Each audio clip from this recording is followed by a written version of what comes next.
Bonjour, agent 951. Si vous recevez ce message, c'est parce que vous avez accepté la quête de retrouver le Quetzal numéro 53. Pour savoir à quoi vous avez affaire, voici une petite description.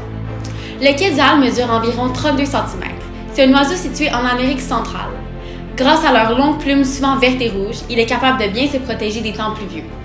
Son comportement, qui est assez banal, comporte la plupart du temps à rester perché et observer son environnement sur de basses branches. Il mange la plupart du temps des petits fruits mûrs et des avocats sauvages. De juin à octobre, lors de la parade nuptiale, le Quetzal mâle va attirer une femelle en volant de manière spectaculaire et en émettant des sons semblables à la poule. Une autre information qui pourrait être pertinente est que grâce à son plumage resplendissant, il est associé aux dieux et à la royauté, ce qui l'a amené à être au cœur de plusieurs légendes en Amérique centrale.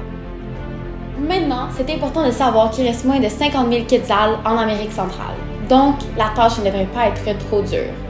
Si vous vous demandez comment nous avons trouvé cette donnée, nous avons utilisé la recherche par secteur qui consiste à parcourir toutes les parties d'un secteur prédéfini en notant les espèces détectées visuellement et auditivement. En utilisant la cartographie détaillée, nous pouvons trouver les aires de répartition des oiseaux. Nous séparons ensuite ce territoire-là dans des carrés de 5 à 10 km qui deviennent ensuite à tour de rôle les zones d'étude. Ce processus se répète jusqu'à temps que toutes les aires de répartition des oiseaux soient couvertes. Vous devrez vous rendre dans un biome terrestre, plus précisément dans une forêt tropicale en Amérique centrale. Voici quelques informations pertinentes à retenir. Les précipitations varient entre 250 et 400 cm de pluie annuelle. De plus, la température est chaude et humide et varie entre 20 et 30 degrés Celsius puisque c'est en montagne. Pour retrouver l'espèce, vous devez tenir compte de son moyen de déplacement et sa distribution à travers la forêt.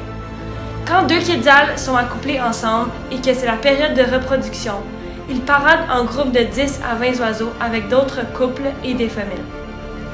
Pour les Quetzals mâles célibataires, ils se promènent seuls en recherchant une femelle et vont vers les groupes pour en trouver une. Le restant de l'année, ils sont séparés.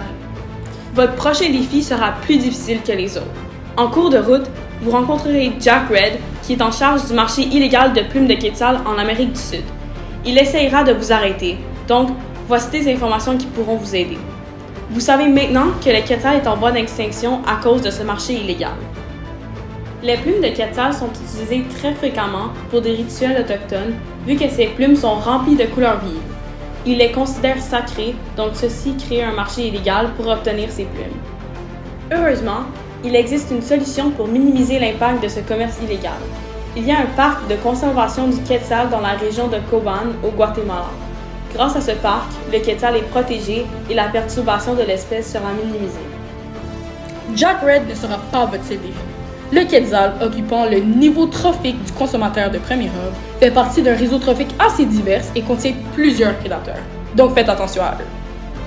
Les consommateurs de premier ordre, se nourrissant de producteurs, s'agissent du Quetzal lui-même, ainsi que des chenilles et des criquets. Les consommateurs de deuxième ordre, se nourrissant du Quetzal, sont le quincajou et aussi les écureuils. Le quincajou, malgré le fait qu'il proie sur des animaux, est lui aussi une proie pour les jaguars ainsi que les pumas, ces derniers étant des consommateurs de troisième ordre. Les décomposeurs du biome, donc les termites et les fourmis coupe-feuilles, utilisent la matière organique de leur environnement, entre autres les feuilles tombées des arbres, pour les décomposer, pour que celles-ci soient ensuite digérées par d'autres décomposeurs, comme des champignons. Justement, les arbres étant des producteurs, ont la capacité de produire la matière organique, donc la photosynthèse, à partir d'une matière inorganique. Comme le réseau trophique, la communauté entourant le Quetzal est assez diverse.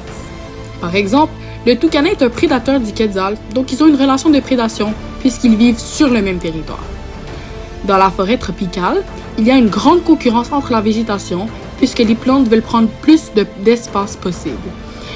Comme par exemple les orchidées et les plantes aériennes qui sont les végétations les plus connues du biome terrestre de la forêt tropicale. Celles-ci cohabitent ensemble dans un climat de concurrence puisqu'elles veulent prendre le plus d'ampleur que l'autre. Finalement, les ocelots jouent un rôle de proie pour les jaguars qui sont en fait les prédateurs des Quetzals, puis tout cela se passe dans les forêts tropicales de l'Amérique centrale. Nous vous souhaitons bonne chance. Ce message s'autodétruira dans 5, 4, 3, 2, 1...